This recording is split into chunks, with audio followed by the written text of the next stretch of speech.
kemudian kita semua menisbatkan, menyandarkan ya kepada Allah Subhanahu wa taala, hati kita sebenarnya enteng sekali. Tidak ada beban kita itu harus dinilai oleh orang lain. Tidak ada beban ketika kita harus berhadapan dengan orang lain. Karena apa? Orang lain kan ya hanya sebuah ya paesan ya, pasren saja di dunia saja, hiasan. Tujuan kita harus madep mantep hanya kepada Allah Subhanahu wa taala. Nah itu kalau kemudian dilambari dengan tawadhu, rendah hati, lembah manah, hati kita sumara, nglenggono, ikhlas tanpa pamrih. Itu yang paling wangel Pak Dini. Dan memang kita itu banyak yang terjebak atau bahkan kegiwang atau kepencut dengan pasren yang sering kita utarakan Pak Ustadz.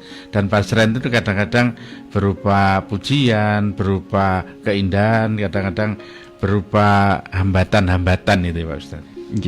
Jadi kalau kemudian kita melihat ya banyak sekali orang-orang ya yang sangat tawadhu sekali. Ini pernah ya Gus Dur mengatakan ya bahwa polisi yang paling tawadhu itu cuma dua. Yaitu Pak Hugeng dengan polisi tidur.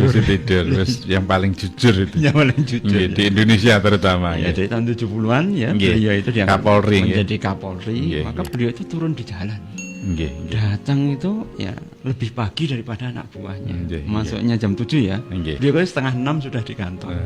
Mubeng-mubeng ya untuk kemudian membantu ya apa itu kemacetan yang ada di ibu kota. Ingat saya melihat dari liputan-liputan foto-fotonya, bahkan beliau sendiri dengan kesederhanaannya Pak Ustadz ya, banyak hal yang dia tidak punya.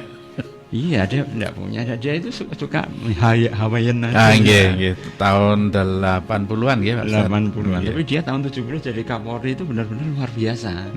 Tawaduknya, berusaha untuk serawung. Apa yang dikerjakan oleh anak buah atau orang pidak-piderekan misalnya orang yang rendah sekalipun, dia berusaha untuk membantu. Tapi cuma 1 tahun atau 2 tahun dia sudah selesai. Tapi ini bisa jadi ya semacam pelajaran buat kita.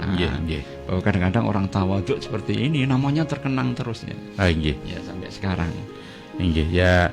Pak Hugeng ini ingat saya karena soal helm waktu itu. Kasus-kasus ya mungkin itu jalanan saja. Apapun kasusnya, tapi yang jelas kita bisa mengambil pelajaran tentang tawaduknya tadi. Jadi kalau orang tawaduk di mana-mana pasti dia akan mendapatkan rafa'ahullah, pasti dia akan diangkat derajatnya oleh Allah. Entah derajatnya itu berupa derajat ya dia akan kemudian ya dikurangi dosanya atau kemudian akan diberikan pahala oleh Allah Subhanahu wa taala, kita tidak tahu. Tapi yang jelas orang begitu namanya pasti akan dikenang meskipun sudah meninggal.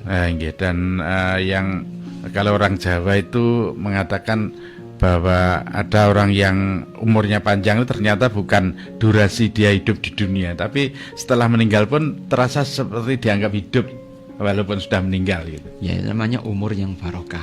Al-umru al-barokah. Umur yang barokah itu akan membuat orang senantiasa akan mendapatkan makom yang tinggi di sisi Allah Subhanahu wa taala. Nah itu orang-orang kadang-kadang tidak telaten mendapatkan umur yang barokah. Inginnya dapat barokah di dunia dan di akhirat pun juga tetap dapat barokah. Tapi mempertahankan itu yang tidak mudah, Pak Ustaz. Karena itu kenapa ada pahala sabar di sini. Ketika orang itu melakoni ya sebuah lelampahan atau dia kemudian berusaha untuk riyadhah ya. Riyadhah itu menyenamkan batin itu ya. Namanya riyadhiyah batiniyah. Itu yang paling sulit kan itu. Jadi mengolahragakan supaya batiniah kita itu senantiasa tawajuh ya, fokus hanya pada Allah Subhanahu wa taala, dan kita senantiasa muhasabah pada diri kita sendiri, sehingga ketika kita berjalan di muka bumi ya, kata Luqman Al-Hakim ya, bahasan kita yang tematik kemarin hari Kamis, ya wala tamsi fil ardi marohan, jangan kamu itu berjalan di muka bumi dalam keadaan arogan. Sombong sombong ya, pengen dia itu kemudian dihargai, pengen dia itu kemudian dihormati, tapi keliru, akhirnya tergelincir. Kayak Abdullah bin Ali Al-Qasimi tadi, ini hanya gara-gara pengen disubyuh-subyuh oleh pengikut ilhadiyin tadi. Atau paling tidak dia mabuk kepayang dengan pujian, Pak Ustaz. Mabuk kepayang dengan pujian, akhirnya kemudian dia ya berubah. Ini juga sama ya dengan orang-orang yang angsu kawruh yang ada di rumahnya Hos Cokro Aminoto di Gang Peneleh tadi. Oh, di di mana di situ ada ya Soekarno, ada Sekar Marijan Kartosoewirjo, ada Semaun, ada Alimin, ada Darsono, ada Muso. Nah, ini satu naungan sebenarnya satu naungan, satu pengajian, satu pondok pesantren. Ya, di mana ketika mereka ngaji tadi ya sudah mereka pinter-pinter karena mereka terutama melihat guru mereka itu adalah orator. Ya. Orang yang pinter pidato. Jadi Pak Karno itu pinter orator karena dia melihat gurunya Cokro Aminoto itu ahli orator. Tidak ada pernah orang yang berpidato ya di podium Kebon Rojo ya, yang ada di mana itu di Surabaya. Itu beliau pernah ya itu berpidato itu gara-gara ada tulisan di Jawa Hiswara yang menulis bahwa Rasulullah itu suka kepada Khomer. Syarikat Islam pada waktu itu bisa kobong kobong itu ya. Kemudian beliau itu pidato di Kebon Rojo itu sampai bisa mengumpulkan zaman sakmono itu adalah ya hampir 30.000 orang. Luar biasa. Dan itu dibawa long march ya dari Surabaya ke Solo. Ini membuat Hindia Belanda ya ketir-ketir pada waktu itu. Ya, kekuatan moral yang luar biasa. Kekuatan moral yang luar biasa. Tapi yang jelas di sini Pak Karno belajar dari cara orasinya Gus Cokro Aminoto yang bisa membius ya, umat dalam jumlah yang sangat besar. Besar sekali. Nah ini akhirnya kemudian beliau belajar ini. Dan rata-rata dari murid-muridnya itu semua ahli pidato, orator semua.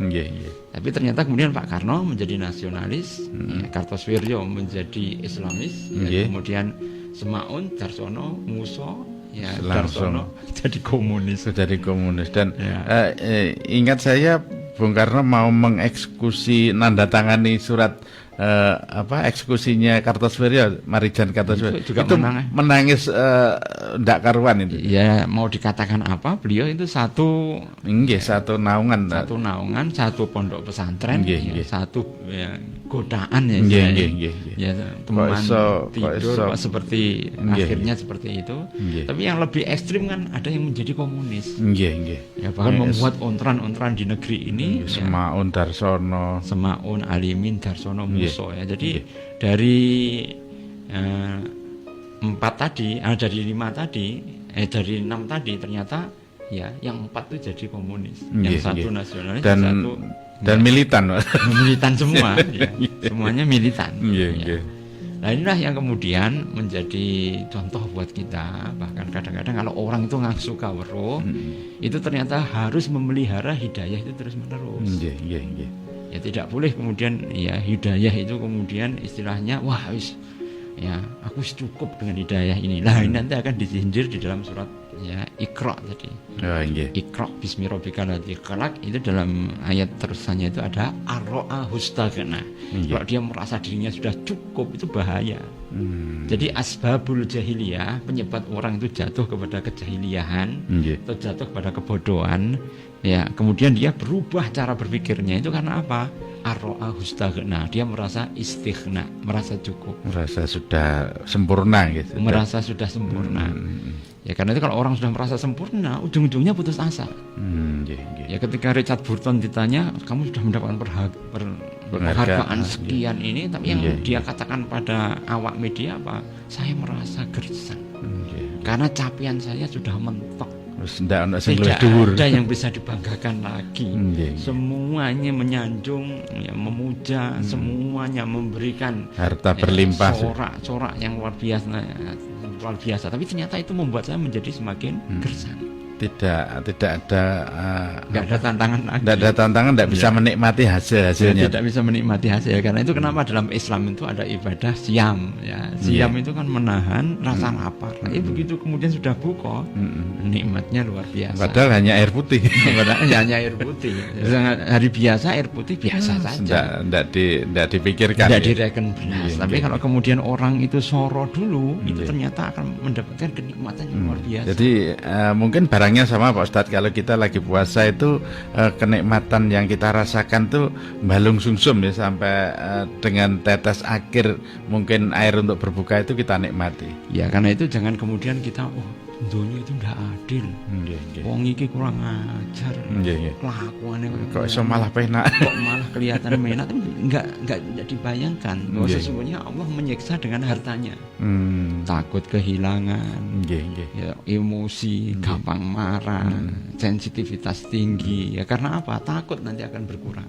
Dan nanti waktu di akhir hayat atau di hari akhirnya akan dilandrat, diadili dengan sesuai dengan perolehan dan pembelanjaan. Tapi kalau kita melihat seorang petani yang hanya sambal kemangi, ya lawe mau namung iwak tempe, ya kemudian semilir ngombe nih banyu putih gelegek-gelegek, muncul pirang kedok gitu ya. Dan itu bisa tidur begitu saja dengan nyaman. Iya, dia kemudian masuk ke rumah si mata layah-layah di lebar yang lincah ya, bablas apa oasis ngoten. Ini adalah kenikmatan yang ternyata dari yang tingkatan tinggi sampai yang tingkatan rendah itu semuanya sebenarnya sama. Karena semuanya itu diukur dengan apa? Rekoso. Daya juangnya dulu, Pak. Daya juang tadi membuat orang kan jadi rekoso, menderita. Maka dia berusaha untuk mengkonversi penderitaannya itu dengan kenikmatan. Dan kenikmatan itu ya tidur sebentar, kemudian dia bangun dalam keadaan segar tuh